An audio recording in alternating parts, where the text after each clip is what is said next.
नमस्कार। लर्निंग मंत्रा के ऑनलाइन पाठशाला में आपका स्वागत है। आइए विभिन्न समाचार पत्रों में प्रकाशित उन खबरों पर नज़र डालते हैं जिनका सीधा सरोकार आपसे है। विभिन्न समाचार पत्रों में प्रकाशित पहली महत्वपूर्ण खबर आपके लिए शिक्षा सेवा चयन आयोग से है। 7 साल से बन रहा है उत्तर प्रदेश शिक्षा सेवा चयन आयोग एक कदम चलने को मोहताज है। 6 साल तक की लंबी जद्दोजहद के बाद कैबिनेट ने 1 अगस्त 2023 को नए आयोग को मंजूरी दी थी। उसके साल भर बाद भी आयोग कार्यवाहक अध्यक्ष के भरोसे है और अब तक परीक्षा नियंत्रक की तैनाती नहीं हो सकी है। यही नहीं, वित्त नियंत्रक से लेकर उपसचिव तक कार्यवाहक ही हैं। पूर्णकालिक अध्यक्ष और अधिकारियों के न होने से चयन प्रक्रिया शुरू नहीं हो पा रही है। नए आयोग के नवनियुक्त सभी 12 सदस्यों ने 15 मार्च को लखनऊ में कार्यभार ग्रहण किया था। अध्यक्ष की नियुक्ति नहीं होने के कारण प्रमुख सचिव उच्च शिक्षा MP अग्रवाल को 20 मार्च को कार्यवाहक अध्यक्ष की जिम्मेदारी दी गई थी। उसी समय पूर्णकालिक अध्यक्ष की नियुक्ति के लिए विज्ञापन भी जारी किया गया था, लेकिन 4 महीने का समय बीतने के बावजूद अध्यक्ष का चयन नहीं हो सका है। 16 मई को उत्तर प्रदेश लोक सेवा आयोग के अपर सचिव वित्त अखिलेश कुमार पाठक को नए आयोग का कार्यवाहक वित्त नियंत्रक नियुक्त किया गया।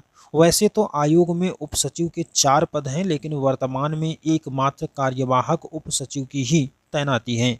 31 मई को हेमवती नंदन बहुगुणा राजकीय स्नातकोत्तर महाविद्यालय नैनी के प्रवक्ता जंतु विज्ञान डॉक्टर शिवजी मालवीय को कार्यवाहक उपसचिव बनाया गया था।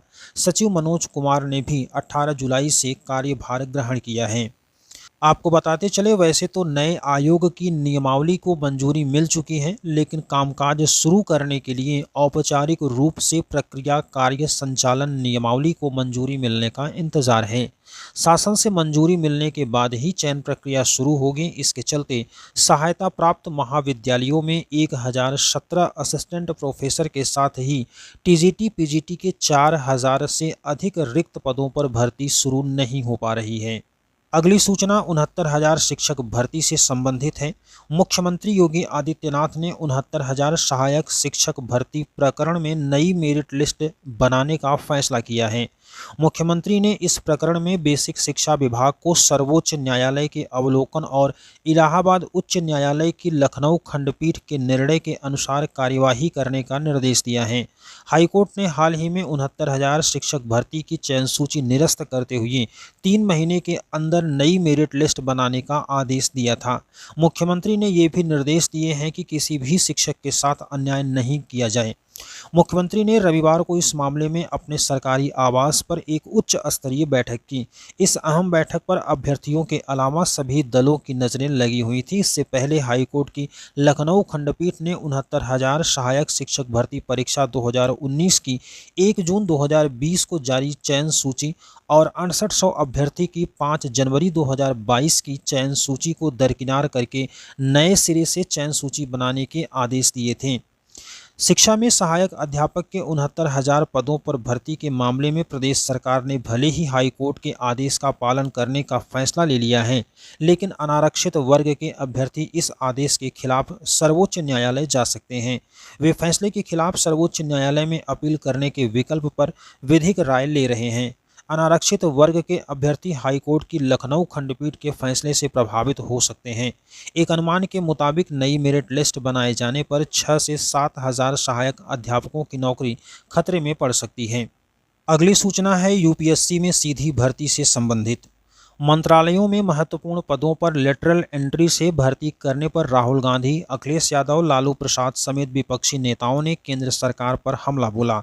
लोकसभा में नेता प्रतिपक्ष राहुल गांधी ने लेटरल एंट्री को SC ST OBC के खिलाफ बताते हुए इसका विरोध किया। उन्होंने सेबी का उदाहरण देते हुए केंद्र सरकार की नीयत पर भी सवाल उठाए। राहुल गांधी ने X पर लिखा, मोदी सरकार UPSC की जगह RSS के जरिए लोक सेवकों की भर्ती करके संविधान पर हमला कर रही है। सरकार लेटरल एंट्री से भर्ती कर खुलेआम SC ST और OBC वर्ग का आरक्षण छीन रही है। राहुल ने लेटरल एंट्री को UPSC परीक्षा की तैयारी कर रहे प्रतिभाशाली युवाओं के हक पर डाका करार दिया है। उन्होंने कहा कि चंद कारपोरेट्स के प्रतिनिधि निर्णायक सरकारी पदों पर बैठकर क्या कारनामे करेंगे, इसका ज्वलंत उदाहरण सेबी है। राहुल ने कहा, इंडिया गठबंधन इस कदम का विरोध करेगा। उन्होंने कहा कि आईएएस का निजीकरण आरक्षण खत्म करने की मोदी सरकार की गारंटी है। समाजवादी प्रमुख अखिलेश यादव ने कहा कि भाजपा अपनी विचारधारा के साथियों को पिछले दरवाजे से यूपीएससी में बैठाने की साजिश कर रही है। मायावती ने कहा कि केंद्र का लेटरल एंट्री का फैसला सही नहीं है, इससे कर्मचारियों को पदोन्नति के लाभ से वंचित रहना पड़ेगा। वहीं लालू प्रसाद यादव ने आरोप लगाया कि एनडीए वंचितों के अधिकार पर डाका डाल रही है। अगली सूचना सिपाही भर्ती से संबंधित है। सिपाही भर्ती की दोबारा होने वाली लिखित परीक्षा के लिए 20 अगस्त से अभ्यर्थियों का एडमिट कार्ड जारी होगा। परीक्षा की तिथियों के मुताबिक अभ्यर्थी 3 दिन पहले बोर्ड की वेबसाइट पर दिए गए लिंक से एडमिट कार्ड डाउनलोड कर सकते हैं। उत्तर प्रदेश पुलिस भर्ती और प्रोन्नति बोर्ड ने जिन अभ्यर्थियों की परीक्षा 23 अगस्त को है, उनका एडमिट कार्ड 20 अगस्त को जारी होगा। जिले के अधिकारियों को निर्देश दिए गए हैं कि वह बोर्ड के दिशा निर्देशों के मुताबिक परीक्षा संपन्न कराई जाए। परीक्षा केंद्रों पर अनुचित वस्तुओं का प्रवेश रोकने के लिए तलाशी का काम सावधानी के साथ किया जाए। एसटीएफ और जिलों की पुलिस सॉल्वर गैंग, नकल माफिया गिरोह, पेपर लीक गिरोह आदि की कड़ी निगरानी कर रही है। पूर्व में आयोजित प्रतियोगी परीक्षाओं आदि के पेपर में गड़बड़ी करने वाले अपराधियों को चिन्हित करके पैनी नज़र रखी जा रही है। अगली सूचना उत्तर प्रदेश लोक सेवा आयोग से है। उत्तर प्रदेश लोक सेवा आयोग की ओर से सम्मिलित राज्य कृषि सेवा 2024 की प्रारंभिक परीक्षा रविवार सुबह 9:30 बजे से 11:30 बजे तक प्रदेश के 5 जिलों प्रयागराज, लखनऊ, गोरखपुर, कानपुर नगर और मेरठ के 91 परीक्षा केंद्रों पर आयोजित की गई। 248 पदों पर भर्ती के लिए आयोजित परीक्षा में पंजीकृत 40,923 अभ्यर्थियों में से 23,864 अभ्यर्थी उपस्थित रहे। छात्रों के मुताबिक इस बार सामान्य अध्ययन में इतिहास, भूगोल और तर्क शक्ति के प्रश्न पिछली बार की तुलना में काफ़ी कठिन थे।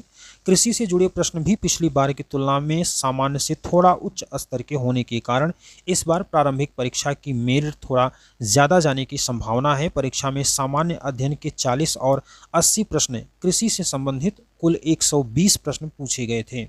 अगली सूचना भ्रामक विज्ञापन को लेकर कोचिंग संस्थान पर 3 लाख रुपए के जुर्माने से संबंधित है। संरक्षण प्राधिकरण ने भ्रामक विज्ञापन प्रकाशित करने और उपभोक्ता अधिकारों का उल्लंघन करने के लिए कोचिंग संस्थान श्री राम आईएएस पर 3 लाख रुपए का जुर्माना लगाया है। भ्रामक विज्ञापन संघ लोक सेवा आयोग सिविल सेवा परीक्षा 2022 के संबंध में अपने दावों से संबंधित था। उपभोक्ता संरक्षण अधिनियम 2019 के उल्लंघन के मद्देनज़र मुख्य आयुक्त निधि खरे और आयुक्त अनुपम मिश्रा की अध्यक्षता वाली सीसीपीए ने यूपीएससी सिविल सेवा परीक्षा 2022 के संबंध में भ्रामक विज्ञापन के लिए श्रीराम आईएएस कोचिंग संस्थान के खिलाफ आदेश जारी किया है। अगली सूचना राजभाषा गौरव पुरस्कार से। वरिष्ठ पत्रकार और इलाहाबाद विश्वविद्यालय के सेंटर ऑफ मीडिया स्टडीज़ के पाठ्यक्रम समन्वयक डॉक्टर धनंजय चोपड़ा को गृह मंत्रालय के राजभाषा विभाग का प्रतिष्ठित राजभाषा गौरव पुरस्कार दिए जाने की घोषणा हुई। यह पुरस्कार उन्हें नेशनल बुक ट्रस्ट से प्रकाशित उनकी पुस्तक भारत में कुंभ के लिए दिया जाएगा। अगले महीने हिंदी दिवस के अवसर पर नई दिल्ली के भारत मंडपम में आयोजित समारोह में उन्हें यह पुरस्कार प्रदान किया जाएगा। ऐसे प्रश्न आपके सामान्य अध्ययन, खास करके उत्तर प्रदेश लोक सेवा आयोग प्रारंभिक परीक्षा के लिए महत्वपूर्ण हो सकते हैं।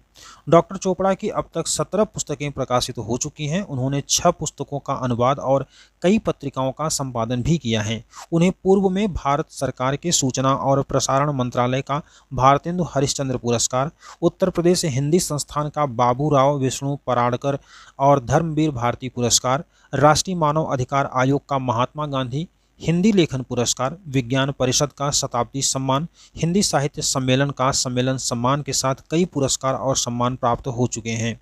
अगली सूचना भाजपा के सदस्यता अभियान से है। भाजपा का सदस्यता अभियान 1 सितंबर से शुरू होने जा रहा है। आपको बहुत अच्छे तरीके से इसमें भाग लेना है, लेकिन भाग लेते समय आपको भर्ती प्रक्रियाओं पर भी ध्यान देना है। जिस तरीके से आपकी भर्ती प्रक्रियाएं चल रही हैं, उसी की तरह आपको इसमें भाग लेने की ज़रूरत है। बाकी आप खुद समझदार हैं। अगली सूचना बिहार से है। राज्य के विश्वविद्यालयों में समर्थ पोर्टल जल्द लागू होगा। शिक्षा विभाग ने इसकी कवायद तेज कर दी है। सभी विश्वविद्यालयों को भी इस संबंध में दिशा निर्देश जारी किया गया है। समर्थ पोर्टल लागू होने के बाद राज्य के विश्वविद्यालयों में नामांकन से लेकर परीक्षा के आयोजन आदि तमाम कार्य इसी के माध्यम से होंगे। इससे विश्वविद्यालयों के कार्यों में पारदर्शिता आएगी, साथ ही इससे विद्यार्थियों को भी सुविधा होगी। विश्वविद्यालय और कॉलेजों के शैक्षणिक और प्रशासनिक कार्यों में इस पोर्टल से सुविधाएं बढ़ेंगी। समर्थ पोर्टल राज्य के सभी विश्वविद्यालयों के लिए एक प्लेटफॉर्म होगा। आपको बता दें कि विभागीय पदाधिकारी बताते हैं कि इस पोर्टल से ऑनलाइन उत्तर पुस्तिकाओं की जांच भी हो सकेगी। उत्तर पुस्तिकाओं को स्कैन कर इसे संबंधित कॉलेज या परीक्षकों तक भेजा जा सकेगा। इसको लेकर ऐसा सॉफ्टवेयर तैयार किया गया है कि उत्तर पुस्तिकाओं की जांच में भी प्रोफेसरों को सुविधा होगी।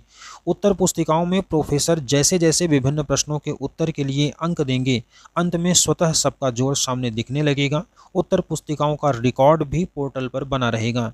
इसे विश्वविद्यालय प्रशासन जब चाहेगा वह भी देख सकेगा। विश्वविद्यालय को परीक्षा के बाद रिजल्ट निकालने में कम समय लगेगा।